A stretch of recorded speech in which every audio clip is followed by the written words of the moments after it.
Hello everyone, my name is Felix and I'm a student in Cornell's 2024 class REU. I'm a double major in physics and mechanical engineering at King's College in Pennsylvania. It's a small school, so I'm glad to have gotten this research experience at Cornell and to work on my project to sharpen up my skills for any future endeavors. So my project is mainly focused on the computational side, meaning coding and analyzing data in graphs.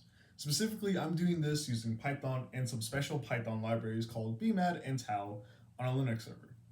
The main focus of my project and research here at Cornell is on damping rings for linear particle colliders. These damping rings store particle bunches composed of either electrons or positrons, and a damping ring design leverages the effect of synchrotron radiation to increase the density of the stored beam, resulting in a higher intensity particle collider. In essence, damping rings are essentially just a storage container for bunches and particles, and like any container, they have different shapes and sizes which create different parameters.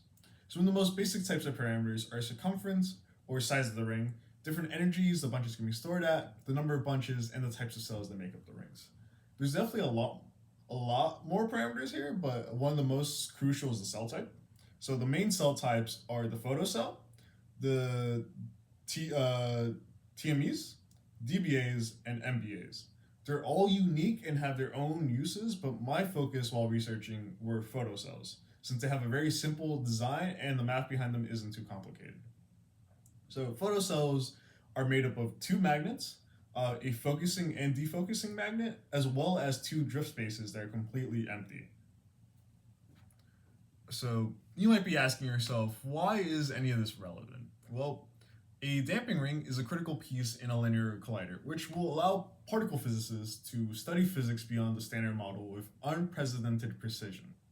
Discovering new knowledge of the universe is fundamentally the enterprise of science. However, it should not be noted that there is a considerable overlap between the accelerator physics of a damping ring and that of a storage ring used for synchrotron light sources. These machines are responsible for enabling several advances in material sciences and medicine which have directly benefited society as a whole.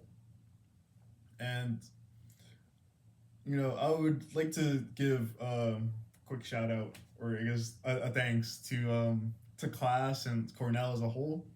I wouldn't have this opportunity without them, and especially our donor for this specific project, the U.S. National Science Foundation, under the award number NSF PHY 1549132, specifically for the Center of Bright Beams. So, thank you very much.